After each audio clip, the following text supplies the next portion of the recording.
Let me just go live on YouTube and we'll be on a roll here.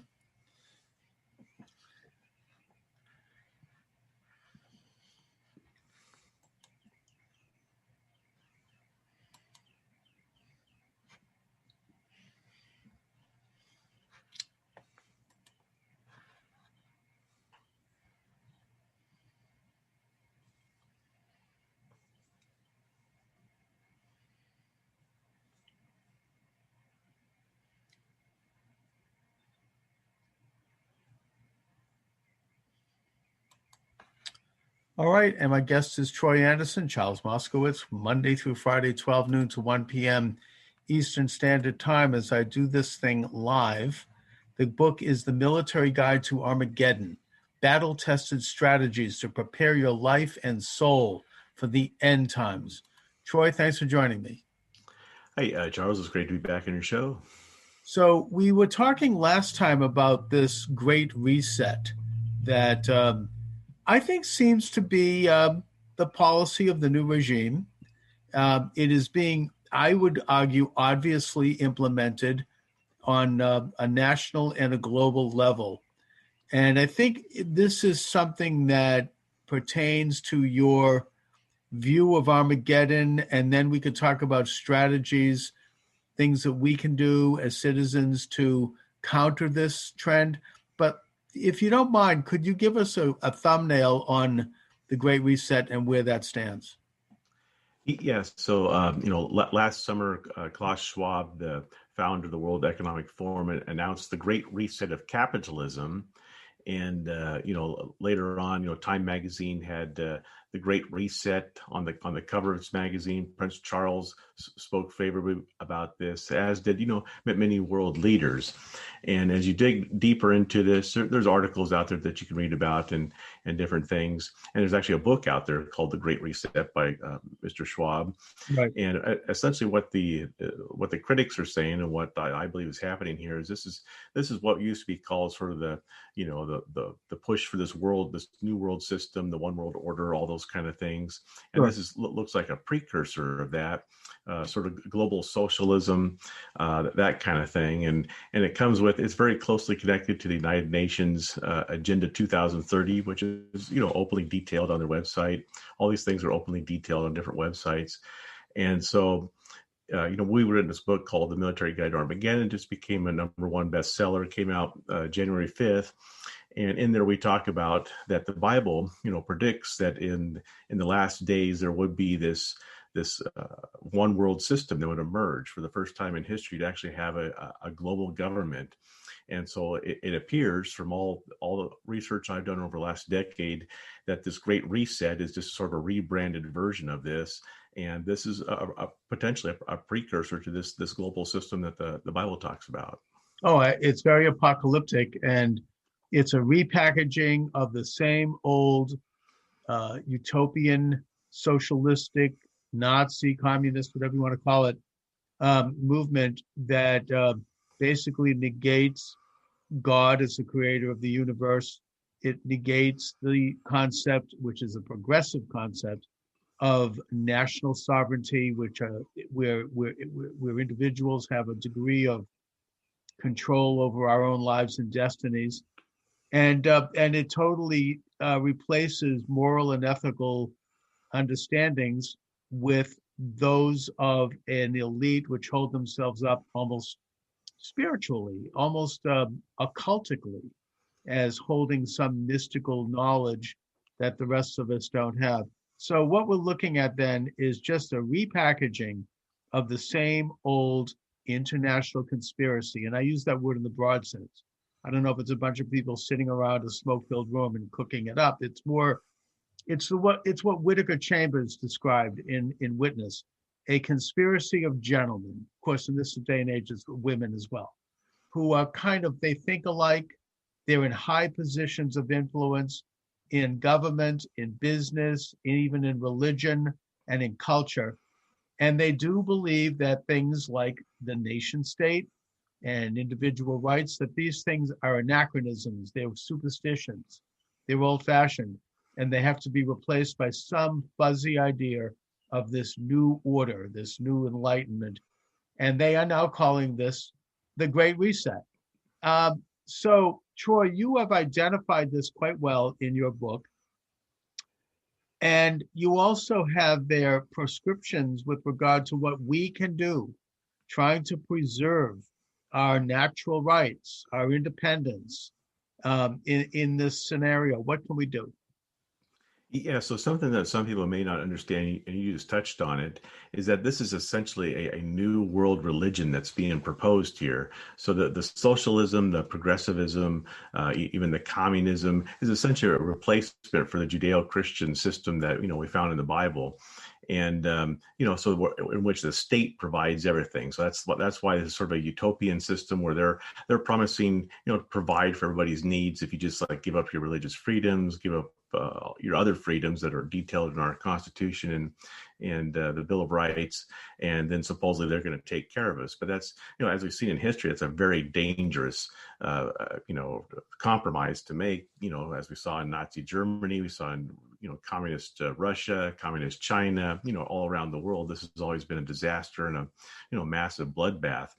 And so the reason why we wrote the Military Guide to Armageddon, battle-tested strategies to prepare your life and soul for the end times, to help prepare people for what's happening, for what's ahead, for what the Bible tells us.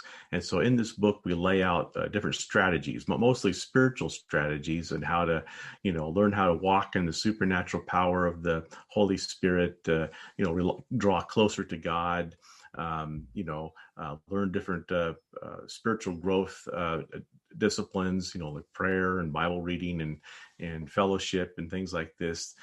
Because if you look at the biblical stories, pretty much all the characters in the Bible, they relied on the power of God to get them through all kinds of insurmountable kind of, situations and obstacles. And so this book is designed to take you through what the military calls the making of a warrior process, and sort of transform you from just a regular, person of faith into what the Bible might describe as a soldier of salt and light, sort of a soldier of God, doing the Lord's work as we move into this period of time. Well, you're talking about the antidote to this earthly dictatorial agenda, and that is that belief in the King of the universe, the creator of all things, the giver of the law. And that this is the basic American philosophy of government, I may add, as codified by Thomas Jefferson, the author of the Declaration of Independence, which is that we're endowed by the creator, not by the state. This is something that they do seek to circumvent. They can't change it because it's there, but they can do what the Fabian movement tried to do starting in the late 19th century, which is to change the meaning of the words, so that we come to identify those concepts as something other than what they originally were intended to mean. And we need to reawaken ourselves to our own limited sovereign understanding under God. We need to know God, basically. And so in case I see that my TikTok audience is just joining me, so I want to reintroduce here. My guest is Troy Anderson. He's the author of The Military Guide to Armageddon, Battle-Tested Strategies to Prepare Your Life and Soul for the End. Now, when we're talking about the end here, we're talking about what looks like a very close implementation of a world order under this so-called Great Reset.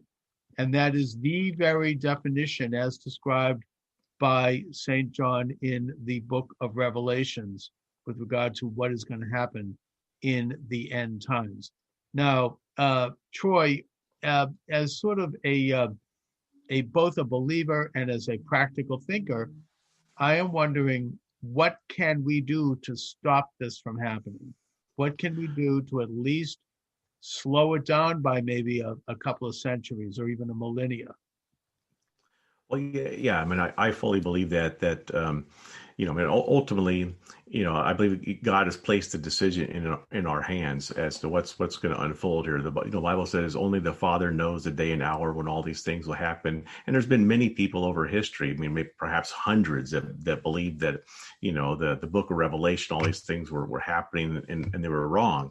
So the question is, it's ultimately, this is, it's a question that only God knows. So what can we do in the meantime? Well, the first thing, one of the biggest problems is the church has largely been asleep for decades now. They haven't talked about Bible prophecy. They haven't talked about all the threats, to our freedom. And now everybody's waking up and going, oh my God, what has happened here?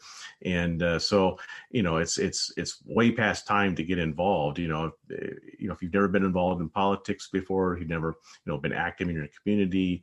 If you don't get involved in social affairs, now's the time to get involved. There's, of course, there's this bill in Congress now that would even further solidify the Democrats' ability to, essentially alter the elections, it appears. And let's be careful here, Troy, because we can't, in this particular atmosphere, we can't talk about this too explicitly. Because there are certain subjects that are now censored. And one of them is discussion of the election that just took place. We can't, we have to walk in a very euphemistic line when we talk about that, because in a sense, what you're discussing right now is upon us. What we do, we no longer have what we're dealing with a Kulturkampf, which is what would happen in Germany in the late 19th century, where the country is being cleansed of ideas and beliefs that ran contrary to that which was favored by the ruling oligarchs. And I think that we're now seeing this happen here. We are seeing a major assault on certainly the Trump movement, the MAGA movement, the deplorables, which I consider myself to be a proud member of. And that is because that movement awakened, which is why they had to get rid of Trump. It awakened faith in God. It awakened an understanding of the progressive idea of national sovereignty, of democratic rights of individuals. It sort of reawakened the American creed. And that is something that has now been replaced by the old order, which is internationalist and which is socialistic. It sort of sees the United States as part of a province of the world, and that we're basically, to be merged ultimately. And the concepts like national borders and national cultures and national language, religion, individuality, these things are anachronisms. They're standing in the way. So let's proceed carefully. I mean, I think that with regard to this new election thing, absolutely. We as citizens need to insist that we go back to the concept of one man, one vote. Every vote has to be cast by a citizen, and any vote that is not cast by a citizen, as in fake votes, that has to be, we have to find a way to stop that from happening, because that dilutes the legitimate vote of the citizen. And I view this as the civil rights movement of this year. I think that the rally on January 6th in Washington was a civil rights rally, almost as significant, not quite, but almost as significant as the March on Washington in 1963, which was led by the late, great Reverend Dr. Martin Luther King Jr. That was a movement which was saying to the public and to our government that we want to go back to the concept of one man, one vote. We don't want to have questions about this. We don't want to have tampering and manipulation, either through electronic means or other means, of our votes. And that this bill that is before Congress, you're absolutely right. Let's be careful when we talk about it, but it's going to codify a means by which votes are going to be weighed as opposed to counted, and by which it's going to allow for all sorts of things that have already happened to happen in an official sense, and it's going to make it difficult, if not impossible, to question that. So, if we want one man, one vote, we have to not only stand up against this bill before Congress, but we ought to support an alternative bill that would implement such things as a national ID, which an individual can get for free and which should be easy to get, so that you can be identified when you vote, and we know that your vote is not being diluted. And I would suggest further getting rid of these electronic devices. We don't need them. They're only in 21 states. The rest of the states don't use them. Most nations in the world don't use them. And it is not that complicated in this day and age to simply have the votes counted by hand in public with both sides present and with everything done on the up and up and under the auspices of the various state legislatures. So that's my position on that. That sounds very good. And you also are talking about the Great Reset, including, ways to stand up is to oppose this agenda to codify voter irregularity on an illegal basis. Let's just put it that way. The other element of this new religion is worship of environmental catastrophe. Now, I'm not going to get into whether or not we have global warming. I think that that's something we probably do have. I talked to this, he's actually a professor at MIT, and I can't mention his name because it was a private conversation. He was on his way to a global climate change conference, and he believes in global climate change. But he told me that the development of this is extremely minute. It is not what Al Gore talked about, this crisis, the Chicken Little, henny penny, the sky is falling, and that everybody thinks they're walking around like a scientist. Every time there's a weather change, this is evidence of global warming.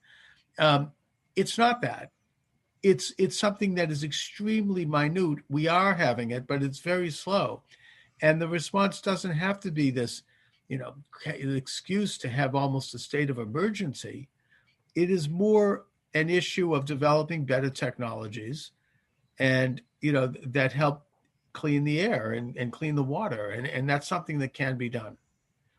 But wouldn't you say that this element is a big piece? In fact, it's a formal piece, I think, of Schwab's, reset, isn't it?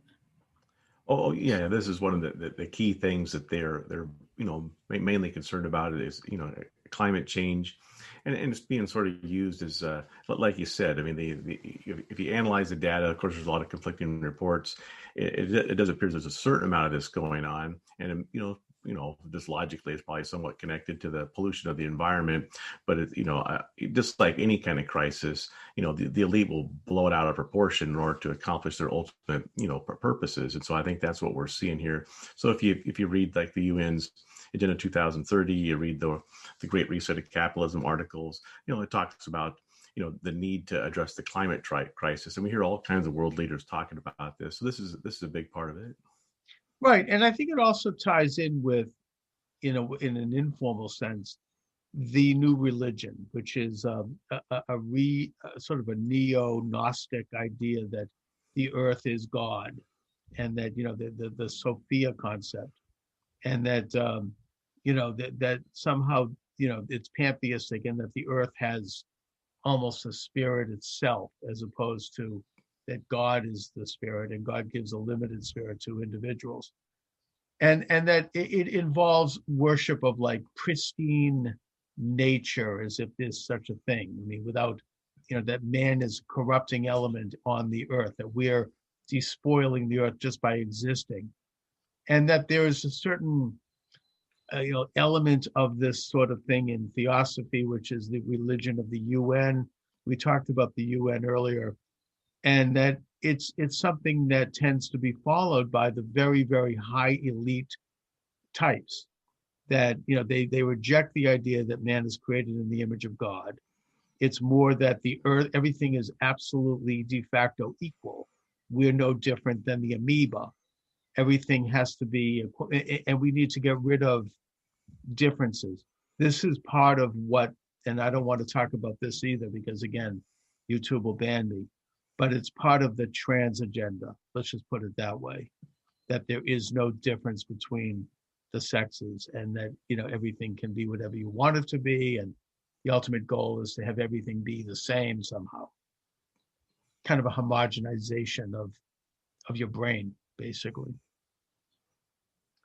Yeah, I mean, you're touching on very key concepts. Is that that there's a whole belief system. It's rather foreign to many people, but the elite subscribe to this belief system, and then the Bible actually tells us there will be some sort of like a global religion that'll be part of this this Antichrist system that the Bible predicts will ultimately emerge. And it appears that this sort of belief system, which is anti Judeo-Christian, may very well be that philosophy, that belief system, and that belief system justifies all kinds of different things that could be done to people, essentially. And we're now beginning to witness, for initial stages of those kind of policies being brought forward. Can you give me some examples of that? Well, I mean, to just look at the coronavirus situation over the last year. Mhm. The churches have largely been shuttered, and now there's this great push for passports and different things like that. So, where's this all heading? That's the question on everyone's mind.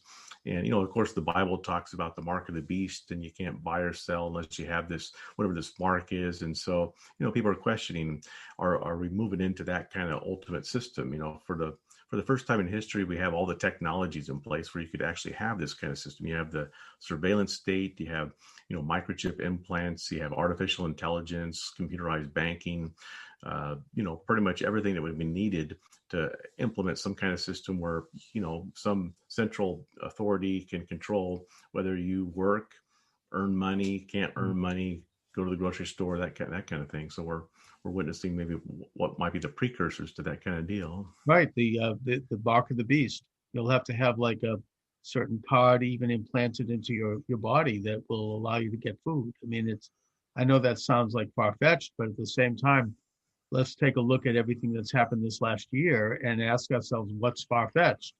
I mean, I'm terrified over the coronavirus. I recognize it's real. And maybe it's because I'm perhaps influenced by the nightly news where they show horror stories every day. You see people who catch this thing and they're sick for the rest of their life and they've got brain fog and it's horrible. So, yes, I am scared of it. And yes, I take precautions, but I'm concerned about the kind of the overreach of government in terms of actually functioning in the context of a informal martial law, that you can be criminalized if you step outside your house without a piece of cloth on your face. I mean, you can take responsibility yourself, and if you want to be risky, then you might catch the disease. I think people understand that you take reasonable precautions, just like you lock your door to your house because you don't want a criminal, or your car. If there's a health risk, you take reasonable precautions. So I think that the government has used this as an excuse to experiment socially with shutting down businesses, shutting down schools, trying to reformat education in a way that I think actually is backfiring on them, because, now we know what's going on in the classroom because we can see it on the computer. They can't hide it anymore behind the locked door. And maybe there's this resurgence of homeschooling, which I think is good. So, I mean, in a way, there are positives to this. There's maybe a more of a move toward faith and toward individual self-reliance. We know that we have to do some prepping and some storage like they would do back in colonial times for a famine. These things are probably good. It could lead us to becoming more self-sufficient. But on the global side, it's troubling to see governments being, in such control over the most basic functions of what we do, our comings and our goings. What do you think about the condition, the social element of the response to the virus? Yeah, I mean, there was a Pew report came out a couple of weeks ago. It said 3 in 10 Americans are drawing closer to God in their faith amid this this pandemic, and so that's a good sign. There's a number of good indications of the sort of unexpected impact that this is having. That's one of them. Pastor Greg Laurie here in Orange County, he reported like 150,000 people, made professions of faith over the last year during this time. And I'm hearing, similar, pastors and ministries around the world reporting similar things. In our last book, Trumpocalypse, we called for a National Day of Repentance. And that actually went forward last September. 100,000 people showed up at the National Mall. Millions watched it online. It's called The Return, National Global Day of Prayer and Repentance. Rabbi Jonathan Cahn is the spokesman. And, Kevin Jessup told us, 250,000 people made professions of faith. Amid this, my co-authors, Colonel David Giamona, he's a retired Army chaplain. We formed Battle Ready Ministries, and we've now got conferences and spiritual boot camps scheduled at churches around the country. In fact, he just spoke at a church in Virginia on Sunday. And we have more coming up in Northern California. We're getting a lot of interest there. So it's, something people could attend virtually at first, and then in person later on as things begin to open up. So there's all kinds of indications that there's sort of good things coming out of this, people waking up and drawing closer to God. And then we actually have a chapter in the book called Prepping for the End Times, where the colonel sort of takes his 3 decades of wisdom and lays out all the different kind of provisions you might need, for any kind of disaster. So, good things to stock up on and, be ready for it.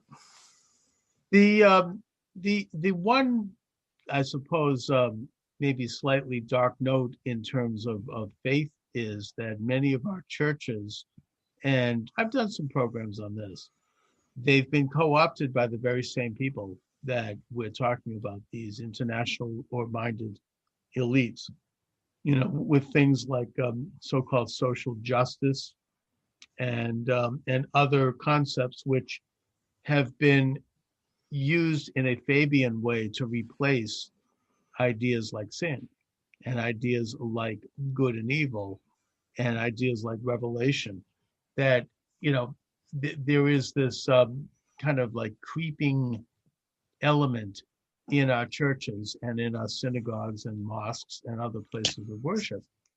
And so I think we need to try to understand, the wheat from the chaff, so to speak, and what in fact is authentic and what might be kind of a replacement.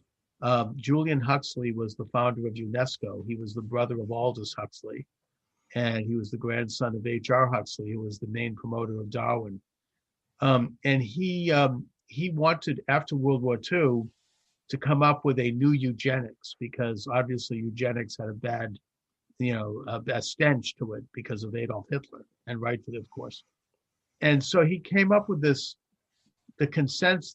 evolutionary consensus of 1948, and also this idea of the evolutionary, I think he called it, evolutionary humanism, or there was some name for it, by which all of the religions of the world would come to embrace the principles while leaving in place their trappings of ritual and their trappings of, of formality and practice. The stained glass and the worship formalities would remain, but the actual beliefs, the principles, would become evolutionary humanism.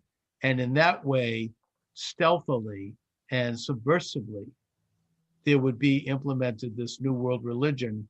And of course, UNESCO saw itself as the World School Board, and that would be the propaganda arm that would introduce this idea to particularly younger people and children through the so-called education. So I only bring it up because we have to be careful with religion.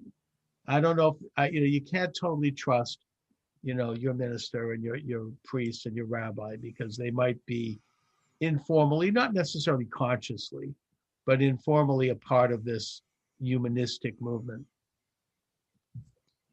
Yeah. I mean, you touch on a very profound subject. I mean, for decades, essentially, I've been investigating this for a decade. I've written, 3 books, sort of looking at all these different things, and essentially, there's the elite have spent tens of billions of dollars on propaganda, scientific mind control, different campaigns, and it's all designed, like you say, to change the way we think, to change our worldview.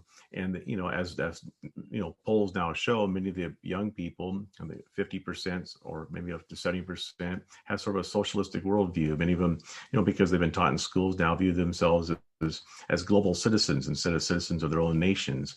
And so there's a concerted campaign that's been going on for decades and decades, involving the United Nations, UNESCO, and different organizations like that, to accomplish this, change in the belief systems of people around the world. And so it's a very sophisticated campaign. So I think what the Colonel likes to say is that we're involved in, sort of a sophisticated asymmetrical warfare that is going on now, and involving, governments around the world, different, behind the scenes, forces and things like that are, trying to move us into ultimately to this global system. He talks about the center of gravity in the Army, and what is the center of gravity in the military. That's sort of the central focus of your campaign to take down your enemy. And so the elite are using all kinds of different strategies to ultimately accomplish this new system they want to move us into, and that's a big part of it. Well, you talk about the center of gravity, and I think that if you take a look at the Communist Manifesto, which I think remains the basic manual of their function. One of the points, I think there's 10 planks, and one of the planks is that you adapt your socialistic idea of progress to each individual culture and nation, depending upon where they are. So, if they're oriented toward, religion or property ownership, you come up with a new form to kind of work your way in, and you move a little more slowly and a little more stealthily as you push forward. I mean, an example of that would have been fascist Italy. There was, Mussolini, who was a Bolshevik, sized up his country and realized that Italy was made up of basically small landowners, small businessmen, and that the Roman Catholic Church was very powerful. And so he had to come up with what he called the third way. And that was a merge between Bolshevism and free market as a way to kind of move the country in the middle. I mean, the Clintons used to talk about this, the middle way.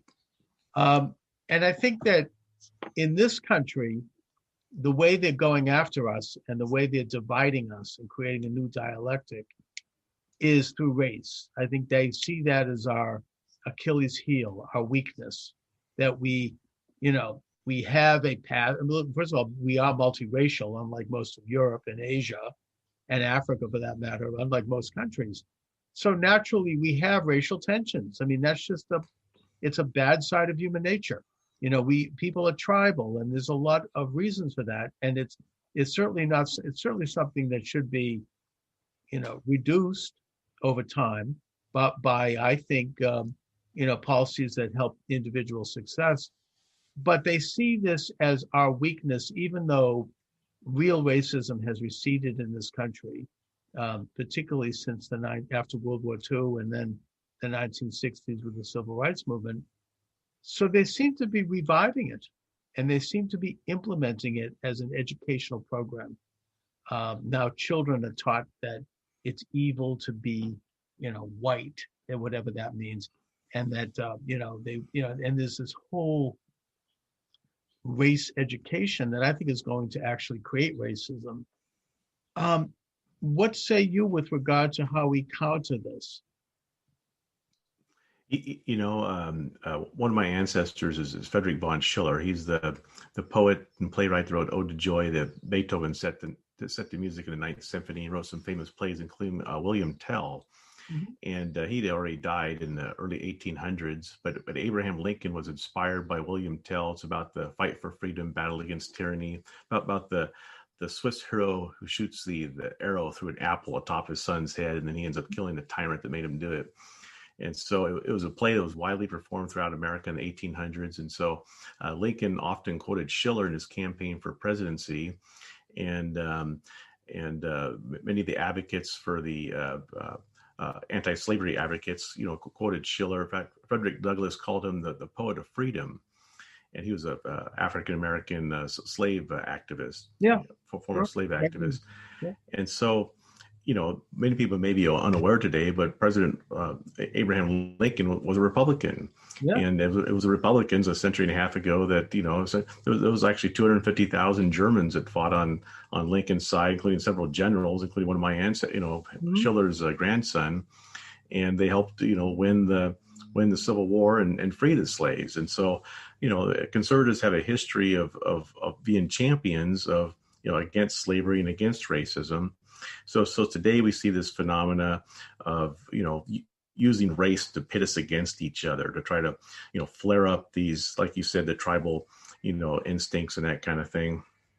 And I just remember I went to the University of Oregon back in the 1980s, and there was already a campaign going on back then in the different classes I took to try to multiculturalism and teach us to be tolerant and respectful of each other's differences. And so for decades now, there's been sort of we've been taught to get along with each other. We've actually, it seems like it's done pretty well. But here in the last couple of years, there's been a new campaign to try to sort of divide the nation. I think you've hit it on the head, is that the elite are using this to pit us against each other and flare up these, human weaknesses and target this as like our Achilles heel and how to, sort of take us down and merge us into their ultimate plan again. So it all sort of goes back to this part of their strategy, what is it called? The Hegelian dialectic, to move us into this new system. So there's just massive psychological, operations and warfare being,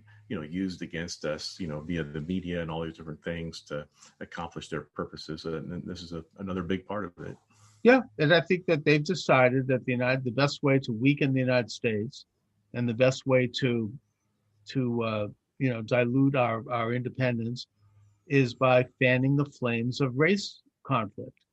Anyone that everyone's put under a microscope, and do you have a racial gene? I mean, are you like, there's race identity. Now you have reparations. Who gets reparations? I mean, and if they're successful with reparations, who's going to be next on the roster of getting this enormous benefit? Which group? Are these trans people? I don't know.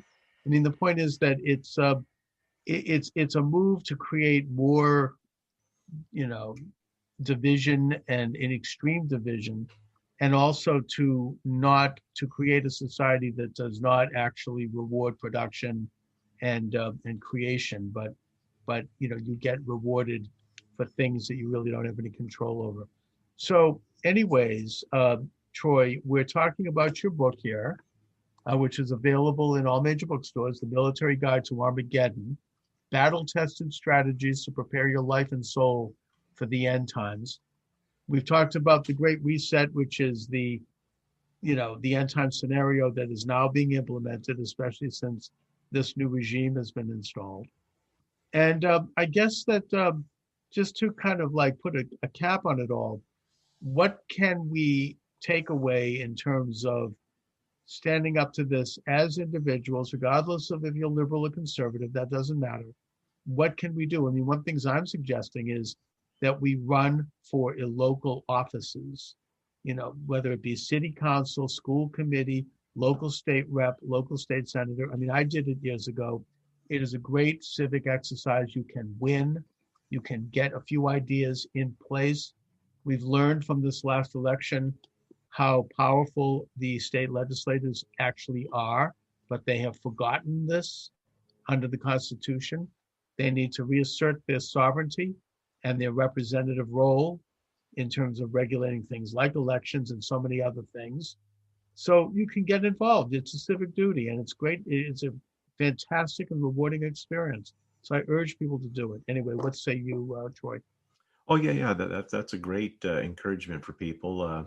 The more good people we have in all levels of government, the better country we're going to have, and the more freedoms we'll have. And so, yeah, I would encourage people who are interested in running for different political offices to do that. And the primary reason why we wrote the Military Guide to Armageddon is to encourage people to draw closer to God in their faith, and to use the different tools that the Bible gives us, to navigate what's ahead. A lot of people are stressed out, they have anxiety and fearful about what's happening, but the Bible is a great source of comfort, and ultimately, God is going to set everything right in the end. And so this book is, sort of a guide to navigating all that's going on. And many people are telling us they're very inspired by it. People are like going out and buying boxes and giving them away as gifts to family and friends. And so we're getting a lot of encouraging reports. All right, Troy Anderson, listen, I want to thank you as always for joining me. Oh, yeah. Thank you so much. I really appreciate it. Keep up the good work, and we should be in touch from time to time. You too.